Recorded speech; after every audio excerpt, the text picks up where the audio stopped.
तो मूवी का स्टार्ट होता है एक बहुत ही प्यारी बच्ची को दिखाते हुए जिसकी उम्र कोई 10 या 12 साल थी। उसके सर पर सींग थे और साथ उसके पर भी थे। उसका नाम होता है मेलेफिसेंट और वो एक प्यारी सी परी होती है जो कि एक जादुई जंगल में रह रही होती है। उसने आज तक बाहर की दुनिया देखी नहीं होती। उसके लिए सारा कुछ उसका यही प्यारा जंगल होता है। इवन आप ये भी सोच सकते हैं कि उसने आज तक इंसानों को नहीं देखा और फिर भी वो अपने जंगल में खुश है। उस जंगल में इंसानों के अलावा बाकी सारे क्रिएचर्स थे, अजीब अजीब जानवर भी थे। एक दिन मेलेफिसेंट जंगल में कहीं जा रही होती है तो उसे एक छोटा सा लड़का दिखाई देता है जो कि उसी की एज का था। वो उसे कहती है कि तुम कौन हो, यहाँ पर क्या कर रहे हो। वो छोटा बच्चा मेलेफिसेंट को बताता है कि मैं पास के ही किंगडम में रहता हूँ और मुझे यहाँ पर एक हीरा नजर आया था जिसे मैंने उठा लिया। तो मेलेफिसेंट उसे वो हीरा वापस लेती है और उसे कहती है कि आओ मैं तुम्हें तुम्हारे किंगडम तक छोड़ाती हूँ। तो वो लड़का कहता है कि ठीक है मैं चला तो जाता हूँ, लेकिन क्या तुम मुझसे दोस्ती करोगी, और अगर कभी मैं दोबारा इस जंगल में आया तो क्या हम खेल सकते हैं। तो मेलेफिसेंट कहती है कि जादुई जंगल है और तुम्हारा यहाँ पे आना ठीक तो नहीं है, लेकिन देखेंगे। इसी के साथ वो दोनों हैंड शेक करते हैं तो मेलेफिसेंट को कोई करंट लगता है। इनफैक्ट उसे उस लड़के की पहनी गई लोहे के रिंग से करंट लगा था। वो बताती है कि लोहा परियों को जला देता है, तो आइंदा इसे पहनकर मत आना। इसके बाद हम देखते हैं कि वो लड़का अपने किंगडम में वापस चला जाता है, लेकिन जिस किंगडम से वो आया था वो किंगडम इस जंगल पे कब्जा करना चाहता था और इस लड़के के माँ बाप भी जिंदा नहीं थे। इसकी मेलेफिसेंट से काफी अच्छी दोस्ती हो चुकी थी और इनके दोनों के जहन में ये बात थी ही नहीं कि हम एक दूसरे के दुश्मन किंगडम से हैं। ये दोनों एक साथ खेलते रहे और इसी तरह कई साल गुजर गए। वो लड़का यहाँ आता रहता और मेलेफिसेंट और ये मिलके खेलते और अब ये दोनों बड़े हो चुके थे। वो दोनों 16 साल के हो चुके थे और एक दूसरे को पसंद करने लगे थे। मेलेफिसेंट को अब लगता था कि इंसान परियों के दुश्मन नहीं है, वो बहुत अच्छे होते हैं। उसे ये भी नहीं पता था कि उनमें ग्रीड भी होती है, यानी लालच भी होती है। एक दिन मेलेफिसेंट सोच रही होती है कि उस लड़के को आए हुए काफी दिन हो चुके हैं और उसको उस लड़के की एक और बात भी याद आती है कि उसने कहा था कि जब मैं बड़ा हो जाऊंगा तो अपने किंगडम पर कब्जा करूंगा और जो यहाँ पे किला है उसको भी मैं हासिल कर लूंगा। यानी मेलेफिसेंट को तो अभी भी ये समझ नहीं आ रहा होता कि वो लड़का लालची था। मेलेफिसेंट एक दिन अपने जंगल में बैठी होती है तो देखती है कि दूसरे किंगडम का राजा अपनी काफी ज्यादा आर्मी और घोड़ों के साथ उसके जंगल पर कब्जा करने आया है। मेलेफिसेंट अपने जंगल की परी होती है और वो अपने जंगल को प्रोटेक्ट करना अच्छे से जानती थी। वो उठ खड़ी होती है और अब काफी ज्यादा पावरफुल होती है। वो उस राजा से कहती है कि तुम मेरे जंगल में नहीं आ सकते। तो राजा कहता है मैंने तुमसे तो नहीं पूछा, और इसी के साथ वो अपने लोगों को ऑर्डर देता है कि मुझे इसकी डेड बॉडी चाहिए। अब राजा की आर्मी जंगल की तरफ जाने लगती है, लेकिन जंगल में से भी अजीबोगरीब क्रिएचर्स घोड़े पर बैठे हुए इन पर अटैक करते हैं और अब राजा और उसकी आर्मी पूरी तरह से जख्मी हो चुकी थी। सारे के सारे इंसान वहाँ से डर के भाग जाते हैं कि ये जंगल तो जादुई है और हमारे बस की बात नहीं है इनसे लड़ना। अब राजा अपने किंगडम में वापस चला जाता है। वो काफी बूढ़ा हो चुका था और काफी कमजोर भी। तो वो सब लोगों को इकट्ठा करता है और उनसे कहता है कि तुम सब जानते हो ना कि उस जंगल में कितना ज्यादा खजाना है और मैं शुरू से तुम लोगों से यही कहता आ रहा हूँ कि हम उस पर कब्जा करेंगे, लेकिन अब जैसी मेरी हालत है मुझे नहीं लगता कि मैं वहाँ जाकर लड़ सकता हूँ। लेकिन मैं तुम लोगों से वादा करता हूँ कि जिसने उस मेलेफिसेंट को मार दिया मैं उसकी शादी अपनी बेटी से कर दूंगा। तभी उनमें से एक लड़का बाहर आता है और कहता है कि मैं जाऊंगा वहाँ पर। आप ये सुन के हैरान रह जाएंगे कि ये लड़का कौन था। ये था स्टीफन, यानी वही छोटा बच्चा जो कि मेलेफिसेंट के साथ खेला करता था। अब हम देखते हैं कि स्टीफन जंगल में जाता है मेलेफिसेंट से मिलने के लिए कई साल बाद। मेलेफिसेंट उसे पूछती है कि इतना अरसा तुम कहाँ रहे, तुम्हें जरा ख्याल नहीं आया हमारी दोस्ती का। तो वो कहता है कि मुझे माफ कर दो, मैं कुछ मसरूफ हो गया था, लेकिन मैं तुम्हें आज तक नहीं भूला और अभी भी मैं तुम्हें यही बताने आया हूँ कि हमारा राजा तुम्हें मारना चाहता है। तुम बस अपना ख्याल रखना, मैं तुम्हारी यहाँ पे हिफाजत प्रोटेक्शन करने आया हूँ। और इसके बाद वो दोनों बातें करने लगते हैं। मेलेफिसेंट उससे कहती है कि मैंने तुम्हें माफ किया, क्योंकि उसको नहीं पता होता कि इंसान किस कदर बुरे हो सकते हैं। वो उस पर यकीन जो कर लेती है। लेकिन स्टीफन बहुत लालची इंसान था। वो उसे कोई नशे की दवाई पिला देता है पानी में, जिससे वो बेहोश हो जाती है। उसके बाद स्टीफन चाकू उठाता है और उसे मारने लगता है, लेकिन नाकाम रहता है। और फिर अगली सुबह जब हम देखते हैं कि मेलेफिसेंट की आंख खुलती है तो उसके पर नहीं होते, वहाँ पर उसके जख्म हुए होते हैं, जिसे देख के मेलेफिसेंट को अपनी आंखों पर यकीन नहीं आता और वो चिल्लाने लगती है, रोने लगती है, क्योंकि उसके खूबसूरत पर अब उसके साथ नहीं रहे थे। वो अब परों वाली परी नहीं रही थी। दूसरी तरफ हम देखते हैं कि स्टीफन मेलेफिसेंट के पर लेके राजा के पास आता है और कहता है कि ये लें, मैंने आपसे किया हुआ वादा पूरा कर दिया। राजा उससे बहुत खुश होता है और उससे पर लेके उसे इस किंगडम का राजा बना देता है और यहाँ पे स्टीफन का भी ख्वाब पूरा हो चुका था, उस लालची इंसान का ख्वाब। दूसरी तरफ जंगल में हमें मेलेफिसेंट दिखाई जाती जाती है, जो कि काफी उदास थी क्योंकि वो अब उड़ जो नहीं पाती थी। वो एक दिन जंगल में चलकर कहीं जा रही होती है कि देखती है कि एक शिकारी किसी कौवे को मारने वाला है। उसे ये सब चीजें बर्दाश्त नहीं होती थी, तो वो फौरन से उस कौवे को इंसान बना देती है और वो शिकारी बेचारा वहाँ से डर के भाग जाता है। वो कौवा जो कि अब इंसान बन चुका था उसके पास आता है और कहता है कि थैंक यू, लेकिन आपने ऐसा क्यों किया? तो मेलिफिसेंट कहती है कि मैं नहीं बता सकती, बस मेरे दिल में रहम आ गया। तो वो कौवा कहता है कि अब मैं आपकी सारी जिंदगी खिदमत करूंगा, आप जो मुझसे कहेंगे मैं आपकी हर बात मानूंगा। वो इंसान बनने पे काफी खुश होता है। तो मेलिफिसेंट भी इस बात से एग्री हो जाती है और उसका नाम डीएवल रखती है। हम डीएवल उसे इन्फॉर्मेशन ला कर देता था। मेलिफिसेंट को पता चलता है कि स्टीफन ने सिर्फ और सिर्फ राजा बनने की लालच में उसके पर काटे, तो उसे इंसानों से नफरत होने लगती है। उसका ट्रस्ट इंसानों पर से खत्म हो जाता है। फिर हम देखते हैं कि उस तरफ किंगडम में स्टीफन की राजा की बेटी के साथ शादी हो चुकी थी और अब उसकी एक बेटी भी पैदा होती है। वहाँ पे काफी ज्यादा सेलिब्रेशंस हो रही होती हैं और किसी को कुछ पता नहीं होता कि वहाँ पे कौन कौन आ रहा था, कितनी कितनी दूर से आ रहा था। और इसी चीज का फायदा उठाते हुए मेलिफिसेंट भी वहाँ पर जाती है और उसे विश करने लगती है। वो उस छोटी बेबी से कहने लगती है कि तुम बहुत प्यारी हो, लेकिन जैसे ही तुम 16 साल की होगी तुम्हारे हाथ में एक सुई चुभेगी, जिसके बाद तुम्हारी डेथ हो जाएगी, तुम्हारी मौत हो जाएगी।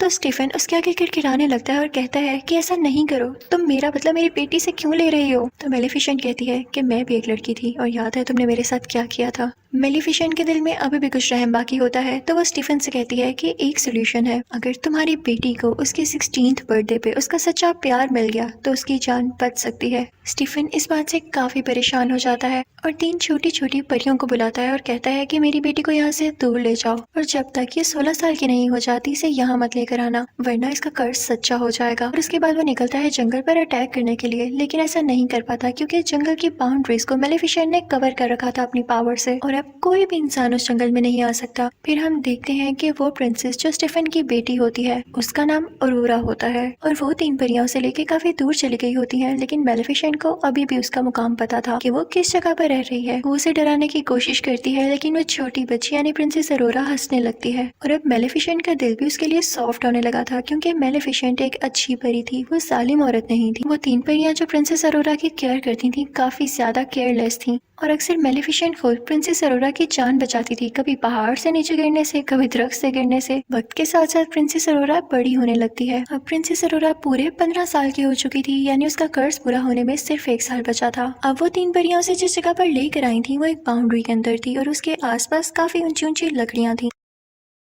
प्रिंसेस अरोरा ने भी इसके बाहर की दुनिया नहीं देखी थी, जैसे मेलिफिसेंट ने नहीं देखी थी, तो उसको सस्पेंस होता था कि आखिर इसके बाहर है क्या। तो एक दिन वो वहाँ पर जाती है और वहाँ पर देखने लगती है कि तभी उसे फील होता है कि जैसे यहाँ पर कोई है। वो आवाज देने लगती है, कोई है तो सामने आओ, मुझे बहुत से क्वेश्चंस पूछने हैं। अब मेलिफिसेंट होती है वहाँ पर, उसे रहा नहीं जाता और वो प्रिंसेस अरोरा के सामने आ जाती है। प्रिंसेस अरोरा उसे देख के चिल्लाती है और कहती है, आप तो वही है जो बचपन से मेरा ख्याल रखती है, लेकिन कभी मेरे सामने क्यों नहीं आई? आप तो मेरी गॉड मदर है, मैं आपको पहचानती हूँ और जो आपके साथ कौवा है ना, मुझे वो भी बहुत अच्छा लगता है। मेलिफिसेंट को इस जवाब की बिल्कुल उम्मीद नहीं होती, तो वो भी अंदर अंदर से खुश हो जाती है क्योंकि मैंने आपको बताया ना वो बहुत अच्छी परी थी। वो अरोरा से प्यार करने लगती है और अब वो नहीं चाहती थी कि जो कर्ज मैंने इसे दिया वो इसे कभी भी लगे। उन दोनों में काफी दोस्ती हो गई थी और बिल्कुल वो एक माँ बेटी की तरह एक साथ रहती थी, खेलती थी, बातें करती थी। एक दिन जब प्रिंसेस अरोरा सो रही होती है तो मेलिफिसेंट अपनी सारी पावर्स यूज करके वो कर्ज वापस लेने की कोशिश करती है, लेकिन उसे पता चलता है कि इतने साल पहले दिया गया कर्ज अब वापस नहीं हो सकता, स्पेशली तब जब उसके कंप्लीट होने का टाइम बहुत करीब आ चुका हो।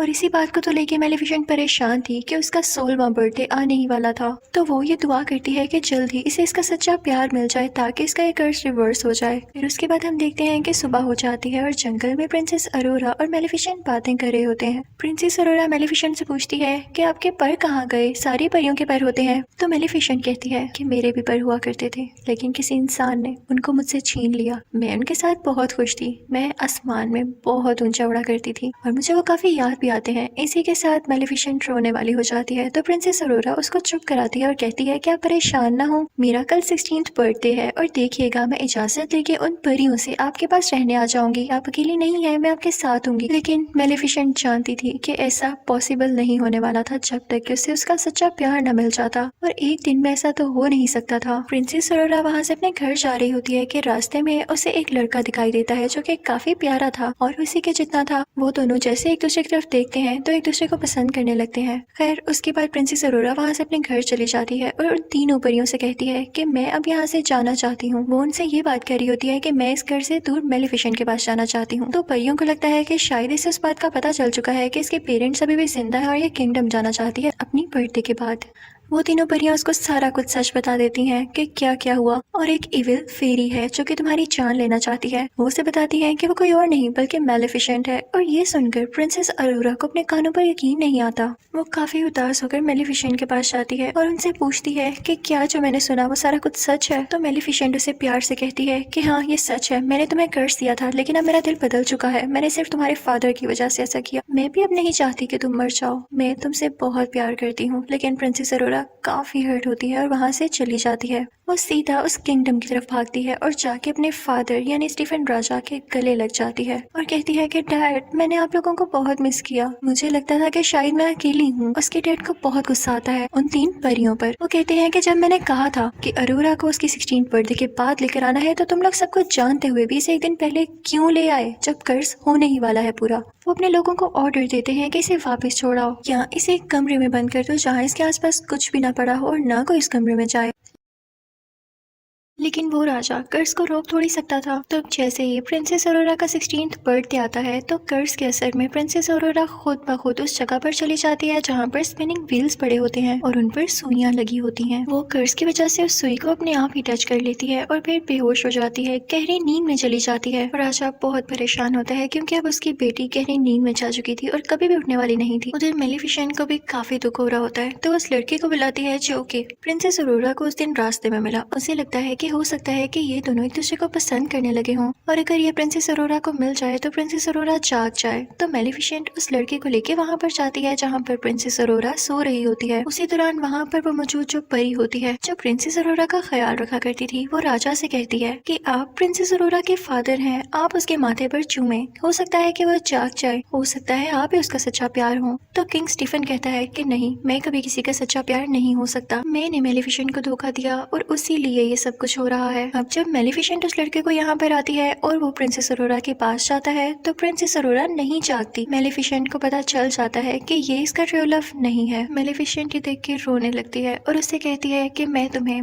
बहुत याद करूंगी, मुझे तुम्हारी स्माइल याद आएगी, मैं तुम्हें कभी नहीं भुला पाऊंगी। और ये कह के मेलिफिसेंट रोते हुए उसके माथे पर किस करती है और वहाँ से जाने लगती है। लेकिन तभी उसे पीछे से आवाज आती है, रुकिए गॉड मदर। और ये आवाज प्रिंसेस अरोरा की होती है। जी हाँ, प्रिंसेस अरोरा का ट्रू लव, उसका सच्चा प्यार मेलिफिसेंट ही थी क्योंकि वो उससे दिल से प्यार करती थी। प्रिंसेस अरोरा मेलिफिसेंट से कहती है कि मैं आपके साथ जंगल में रहना चाहती हूँ। तो मेलिफिसेंट उसे अपने साथ लेके जाने लगती है लेकिन तभी पीछे से स्टीफन के लोग उन पर जाल डाल देते हैं। वो लोहे का जाल होता है जो कि परियों को चला सकता था। मेलिफिसेंट यहाँ पे बहुत बेबस हो जाती है और अपने कव्वे को ड्रैगन बना देती है। वो कौवा यानी जो कि अब ड्रैगन था अपने मुंह से आग निकालने लगता है और वहाँ पर मौजूद सारे लोगों को जला देता है। मेलिफिसेंट अब आजाद भी हो जाती है लेकिन तभी यहाँ पर आता है किंग स्टीफन अपने कुछ लोगों के साथ और इसने लोहे की शील्ड पहनी होती है ताकि मेलिफिसेंट को हमेशा के लिए मार दे। दूसरी तरफ प्रिंसेस अरोरा को मेलिफिसेंट के वही पर नजर आ जाते हैं। वो पर मूव कर रहे होते हैं जिससे उन्हें भी पता चल गया हो कि उनकी मालिक यहाँ पर है। प्रिंसेस अरोरा उन परों को आजाद कर देती है और वह खुद ब खुद मेलिफिसेंट के साथ जाके लग जाते हैं। मेलिफिसेंट दोबारा से उड़ने लगती है और स्टीफन को अपने साथ उड़ा लेती है लेकिन उसे बिल्डिंग से नीचे नहीं गिराती। स्टीफन उस पर अटैक करने लगता है जिसकी वजह से वो दोनों ही बिल्डिंग से नीचे गिरने लगते हैं यानी कैसल से। स्टीफन ने मेलिफिसेंट के परों को पकड़ा होता है ताकि वो उड़ न सके लेकिन जैसे ही वो लोग जमीन पर गिरने वाले होते हैं मेलिफिसेंट अपने पर खोल लेती है और उड़ जाती है लेकिन इस वजह से स्टीफन जमीन पर गिरकर मर जाता है।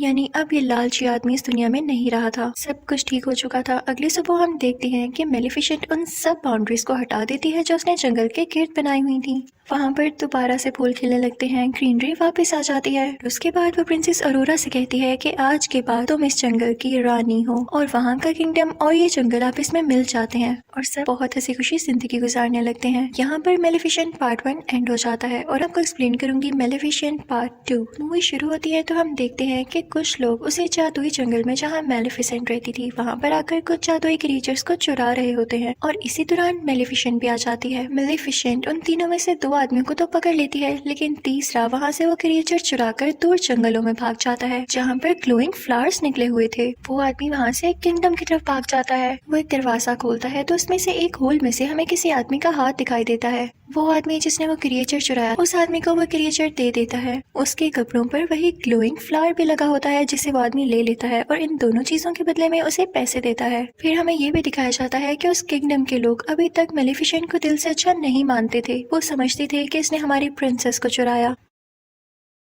और ये हमेशा से प्रिंसेस अरोरा को मारना चाहती थी। अब सीन चेंज होता है और हम प्रिंसेस अरोरा को जंगल में काफी खुश देखते हैं। वो वहाँ की रानी जो बन चुकी थी और डिफरेंट क्रिएचर्स के साथ डांस कर रही थी। सब लोग उसके पास अपने अपने मसले लेकर आते थे। उसे बताया जाता है कि यहाँ से एक क्रिएचर गायब हो गई है, वही क्रिएचर जो कि वो आदमी चुरा कर भागा था। तो ये सुनकर प्रिंसेस अरोरा काफी परेशान हो जाती है। तो वहाँ पे वही छोटी हाइट वाली 3 परियां आती हैं और उसे खुश करने लगती हैं। उसका क्राउन लेके भागने लगती हैं ताकि वो भी उसके पीछे पीछे आए। और प्रिंसेस अरोरा जैसे ही नीचे जाती है तो उसे कौन दिखाई देता है भला? वही लड़का जो कि मूवी यानी मेलेफिसेंट पार्ट 1 के एंड पे उसके पास आया था, लेकिन तब तक उसका ट्रू लव नहीं था। वो भी एक प्रिंस था और उसका नाम था प्रिंस फिलिप। वो काफी अरसे से प्रिंसेस अरोरा को पसंद करता था और यहाँ पर फाइनली वो उसे प्रपोज कर देता है, जिसे सुनकर प्रिंसेस अरोरा भी काफी खुश होती है क्योंकि वो भी उसे कहीं ना कहीं पसंद करती थी। ये सब कुछ मेलेफिसेंट का कौवा यानी डेवियल भी देख रहा होता है। वो जाके सब कुछ मेलेफिसेंट को बताता है। तो मेलेफिसेंट वहाँ से उड़कर प्रिंसेस अरोरा से बात करने आती है और दूसरी तरफ वो प्रिंस फिलिप भी अपने पेरेंट्स को बताने के लिए जाता है कि मुझे एक लड़की पसंद आ चुकी है।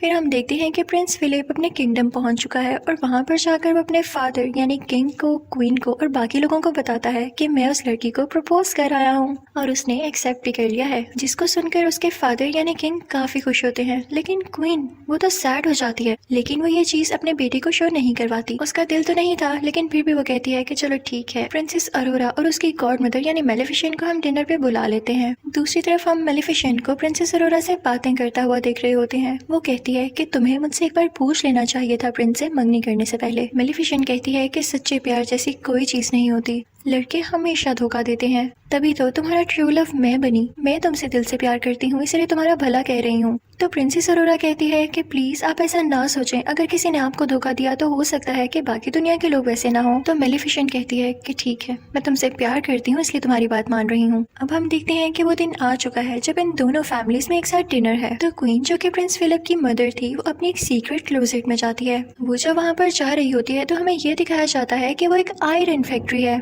वो क्वीन जब वहाँ से गुजर रही होती है तो हमें ये भी दिखाया जाता है कि वहाँ पर वही ग्लोइंग फ्लावर होता है और उसी के साथ वो क्रिएचर भी होती है जो कि एक आदमी ने चुराया था। और वो क्वीन जाके उस आदमी से कहती है कि जल्दी अपना काम पूरा करो, वक्त बहुत कम है। और तभी वहाँ पर हम स्पिनिंग व्हील को भी देखते हैं जिस पर सेम सुई लगी होती है। ये सीन था ना काफी मिस्टीरियस कि हमें उस क्वीन के प्लान्स के बारे में कुछ नहीं पता चल पाता। और फिर यहाँ पे सीन चेंज हो जाता है। अब दूसरी तरफ जंगल में मेलेफिसेंट, उसका कौवा जो कि इंसान की शक्ल में ही था, और प्रिंसेस अरोरा डिनर पर जाने के लिए तैयार हो जाते हैं। काफी प्यारी लग रही होती है प्रिंसेस अरोरा। मेलेफिसेंट जैसे ही उस किंगडम में पाँव रखती है तो सारे लोग उसे डर के छुपने लगते हैं और कुछ लोग तो अपने वेपन्स भी निकाल लाते हैं। उनको ये लग रहा होता है कि मेलेफिसेंट एक बुरी चुड़ैल है, लेकिन मेलेफिसेंट इन सबको एंजॉय कर रही होती है और उन्हें कुछ भी नहीं कहती, बस मुस्कुराती रहती है। अब हम देखते हैं कि वो तीनों अंदर पहुंच चुके होते हैं, यानी महल के अंदर किंग और क्वीन के पास, और अब डिनर होता है स्टार्ट। क्वीन मुसलसल मेलेफिसेंट को खुश करने की बजाय या उसे अच्छी बातें करने की बजाय उसका पुराना वक्त उसे याद दिलाती है कि तुम ही थी ना जिसने इस बेचारी प्रिंसेस को कर्ज दिया था। उसकी बातें बिल्कुल भी अच्छी नहीं लग रही होती और वो मेलेफिसेंट को ये भी कहती है कि तुमने तो इंसानों को भी मारा था, याद है? तो मेलेफिसेंट क्वीन से कहती है कि आपके किंगडम के भी कुछ लोग मेरे जंगल में आए थे और मेरे क्रिएचर चुरा कर भाग गए। उनमें लड़ाई बढ़ने लगती है। तो क्वीन अपनी बीवी यानी क्वीन से कहता है कि खामोश हो जाओ, कैसी बातें कर रही हो। और दूसरी तरफ प्रिंसेस अरोरा मेलेफिसेंट से कहती है कि प्लीज आप इजी रहें, लेकिन क्वीन फिर भी पास नहीं आती और अजीब अजीब बातें करने लगती है। वो कहती है कि अगर मेरे बेटे की और प्रिंसेस अरोरा की शादी हो गई तो इसकी असली मदर कौन होगी। ये सुनकर मेलेफिसेंट को काफी दुख होता है क्योंकि वो खुद को ही प्रिंसेस अरोरा की असल मदर मानने लगी थी। वो अपने पर फैलाती है और एक ग्रीन एनर्जी बाहर निकालती है जिससे सब दूर जाकर गिरते हैं। क्वीन भी पिला बजाकर डर जाती है और किंग के पीछे जाके छुप जाती है, जिससे किंग बेचारे नीचे गिर जाते हैं। क्वीन ऊंची ऊंची बोलने लगती है कि मेलेफिसेंट ने किंग पर कर्ज कर दिया है और अरोरा उनकी बात पर यकीन कर लेती है और मेलेफिसेंट से कहती है कि प्लीज आप अपना कर्ज खत्म करते हैं, बार बार क्यों सब पे कर्ज करती हैं। तो मेलेफिसेंट कहती है प्रिंसेस अरोरा तुम भी ये कह रही हो, मैंने कोई कर्ज नहीं किया। लेकिन प्रिंसेस अरोरा मेलेफिसेंट की बात पर यकीन ही नहीं करती क्योंकि क्वीन ने काफी अच्छे तरीके से उसको टैकल कर लिया होता है। तभी वहाँ पर सोल्जर्स आने लगते हैं जो कि मेलेफिसेंट पर अटैक करने वाले होते हैं। मेलेफिसेंट आखिरी बार प्रिंसेस अरोरा से कहती है कि क्या तुम मेरे साथ नहीं आओगी। तो प्रिंसेस अरोरा कोई जवाब नहीं देती और क्वीन और किंग के पास बैठी रहती है। तो मेलेफिसेंट दुखी होकर वहाँ से उठकर चली जाती है। उसके साथ उसका कफा भी खिड़की तोड़ के बाहर चले जाते हैं। लेकिन वहाँ पे एक और लड़की होती है जो क्वीन और किंग की साथी होती है। वो आयरन बुलेट से मेलेफिसेंट पर अटैक कर देती है, जिससे वो बेचारी ओशन में गिर जाती है। अब हम देखते हैं कि कैसल में किंग बेचारे बेहोश पड़े होते हैं, तो उनको उनके बेडरूम में ले जाया जाता है। सब काफी परेशान होते हैं और उनका बेटा यानी प्रिंस फिलिप अपनी मदर क्वीन से कहता है कि आप डैड के माथे पर चूमे, आप उनसे सच्चा प्यार करती हैं ना, आप उनकी वाइफ हैं, हो सकता है कि वो दोबारा से ठीक हो जाएं। लेकिन क्वीन अंदर ही अंदर अजीब मुंह बनाती है, क्योंकि ना तो वो किंग से सच्चा प्यार करती थी और ना ही वैसी स्टोरीज पर बिलीव करती थी। वो एक लालची औरत थी।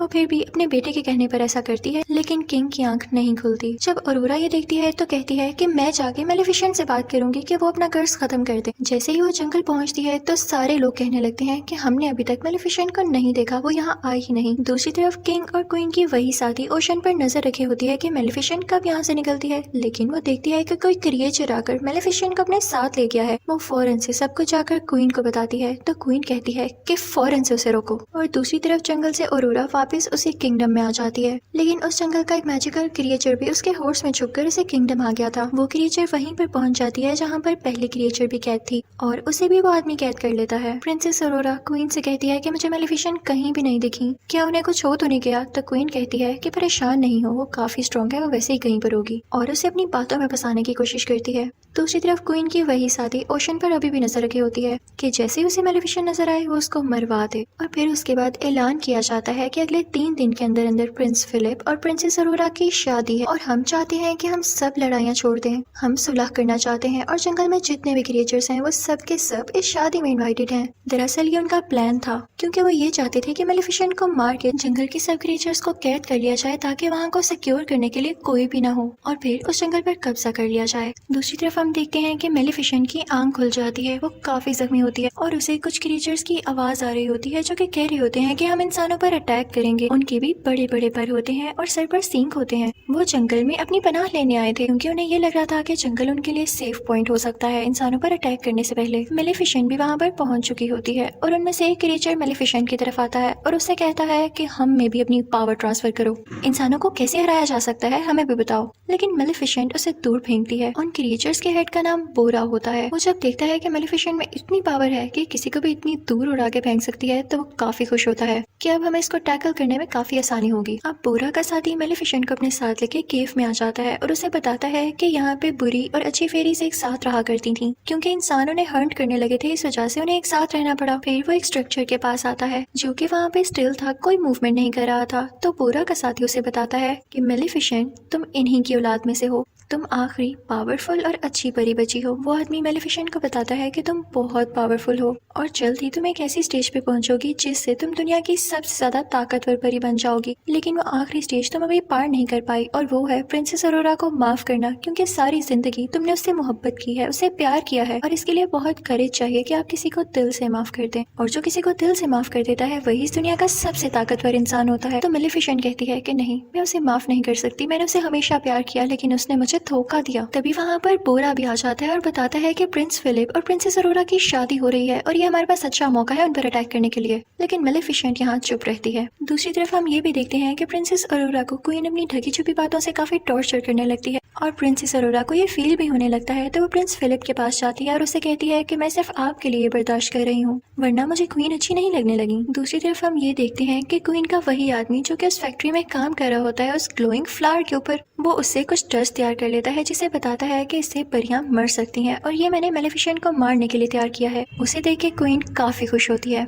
उसके पास एक छोटी सी फेरी भी होती है, और जैसे ही वो पाउडर उस पर डालता है तो वो फेरी मर जाती है। क्वीन बहुत खुश हो जाती है, लेकिन वो आदमी उसे कहता है कि ये पाउडर तभी और ज्यादा बन सकता है जब आप मुझे वो ग्लोइंग फ्लावर्स और ज्यादा ला के दें। तो क्वीन अपने लोगों को ऑर्डर्स देती है कि जल्दी जाओ और वो फ्लावर्स फौरन से इकट्ठे करके लाओ। और जैसे ही उसके आदमी उधर पहुंचते हैं वो फ्लावर्स लेने के लिए, तो मेलेफिसेंट को खबर हो जाती है और वो भी वहाँ पे पहुंच जाती है। लेकिन तब तक बहुत देर हो चुकी थी, उसके सोल्जर सारे फ्लावर्स उतार चुके थे और मेलेफिसेंट यहाँ पे कुछ भी नहीं कर पाती। बस वो बहुत उदास थी, क्योंकि उसके साथ हमेशा बुरा ही हुआ था। वो सोल्जर्स मेलेफिसेंट पर आयरन बुलेट से अटैक करने लगते हैं, लेकिन तभी उसके सामने बोरा का साथी आकर उसे बचा लेता है। मेलिफिसेंट भी एक शील्ड बना लेती है जिससे वो लोग प्रोटेक्टेड हो जाते हैं और बोरा बाकी सोल्जर्स पर अटैक करने लगता है। लेकिन जैसे ही मेलिफिसेंट बोरा के साथी को केव तक लाती है तो तब तक वो बेचारा मर चुका होता है। अगली सुबह हम देखते हैं कि प्रिंस फिलिप और प्रिंसेस अरोरा की शादी के इवेंट शुरू हो चुके होते हैं और जंगल की सारी क्रिएचर्स उस किंगडम की तरफ जा रही होती हैं। लेकिन जैसे ही मेलिफिसेंट का कौवा जो कि इंसानी शक्ल में ही होता है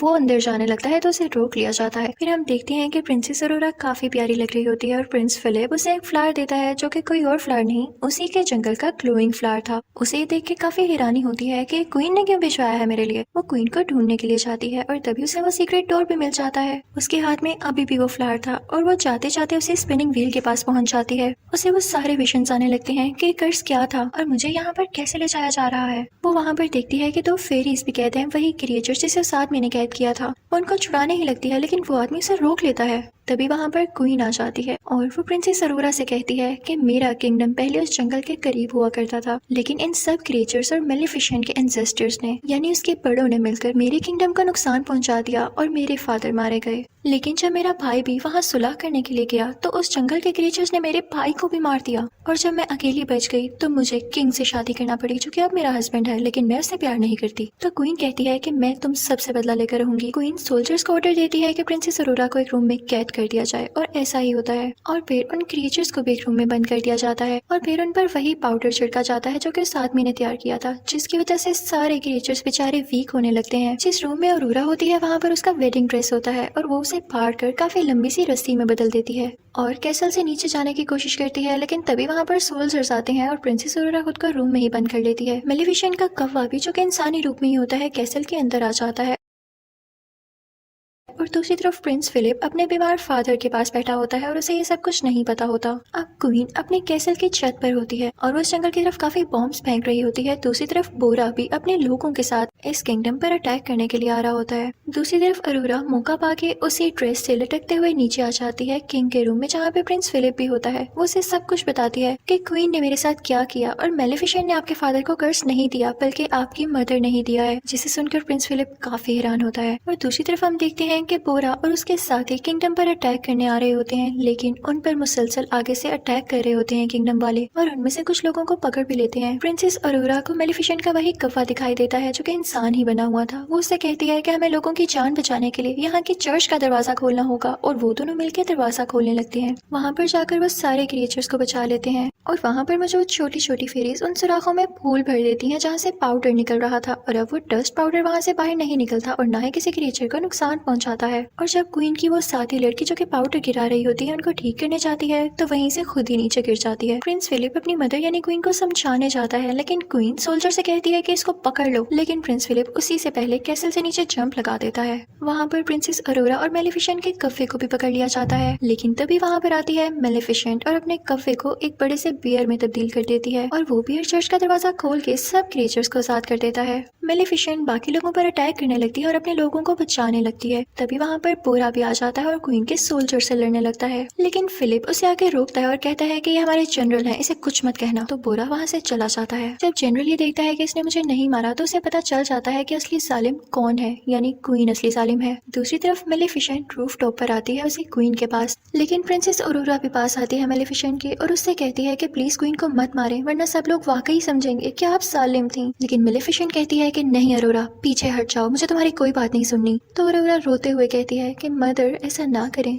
और जब मेलिफिसेंट उसके मुंह से मदर लफ्ज सुनती है तो उसका दिल काफी सॉफ्ट हो जाता है और उसके दिल में इमोशंस आने लगते हैं। और जब वो दोनों एक दूसरे को ऐसे देख रहे होते हैं तो जाहिर है क्वीन को मौका मिल जाता है उन पर अटैक करने के लिए। तो वो वही डस्ट पाउडर प्रिंसेस अरोरा की तरफ फेंकती है, लेकिन मेलिफिसेंट उसके सामने आकर प्रिंसेस अरोरा की जान बचा लेती है। और जैसे ही मेलिफिसेंट को एरो लगता है वो एशेस में बदलने लगती है और प्रिंसेस अरोरा बहुत ज्यादा रोने लगती है। क्वीन ये देख के काफी खुश हो जाती है और ऐलान करती है कि अब तुम लोगों की मेलिफिसेंट नहीं रही और अब मैं पूरी जगह पर कब्जा करने वाली हूँ। लेकिन तभी हम देखते हैं कि प्रिंसेस अरोरा के आंसू मेलिफिसेंट के एशेस पर गिरते हैं और मेलिफिसेंट फिर से जिंदा हो जाती है। उसके बड़े बड़े पर आ जाते हैं। क्वीन को बहुत गुस्सा आता है। वो प्रिंसेस अरोरा को कैसल से नीचे धक्का दे देती है और मेलिफिसेंट उसे बचा लेती है। प्रिंस फिलिप को भी अपनी मदर के बारे में सब कुछ पता चल चुका था, इसलिए वो भी मेलिफिसेंट के पास आ जाता है और मेलिफिसेंट मान जाती है प्रिंसेस अरोरा और प्रिंस फिलिप की शादी के लिए। तभी मेलिफिसेंट के पास वो छोटा आदमी भी आता है जिसने उसके क्रिएचर्स को कैद किया हुआ था। वो उसके क्रिएचर्स छोड़ देता है और उसे वही सुई देता है जिसकी वजह से वो कर्स फैला। अब सबको पता चल जाता है कि कर्स फैलाने वाली असली क्वीन ही थी। अब किंग भी जाग चुका था और क्वीन को बोरा के लोग पकड़ लेते हैं और उसे फेंकते हैं। मेलेफिसेंट उसे कोर्ट में बदल देती है और वहाँ की सारी जगह को फूलों से सजा देती है और फिर वो बोरा से कहती है कि तुम लोग अच्छे क्रिएचर्स हो, तुम हमारे साथ रह सकते हो। और फिर उसके बाद वो अरोरा को वेडिंग ड्रेस पहनाती है और वो ऐलान करती है कि हम सारे मिलकर रहेंगे एक यूनियन में। और उसके बाद प्रिंस फिलिप की और प्रिंसेस अरोरा की शादी हो जाती है। किंग भी काफी खुश होता है और सारे क्रिएचर्स, सारे लोग उनके लिए क्लैपिंग कर रहे होते हैं और यहाँ पर दोनों किंगडम्स मिल जाते हैं और हंसी खुशी रहने लगते हैं। और फिर मेलेफिसेंट प्रिंसेस अरोरा और प्रिंस फिलिप से कहती है कि अब मैं तब दोबारा यहाँ पर आऊंगी जब तुम लोगों का क्यूट सा बेबी होगा। और फिर मेलेफिसेंट यहाँ से चली जाती है और सब कुछ पीसफुल हो जाता है। यहीं पर यह मूवी यानी मेलेफिसेंट पार्ट 2 भी खत्म हो जाता है। Thank you for watching. Good bye.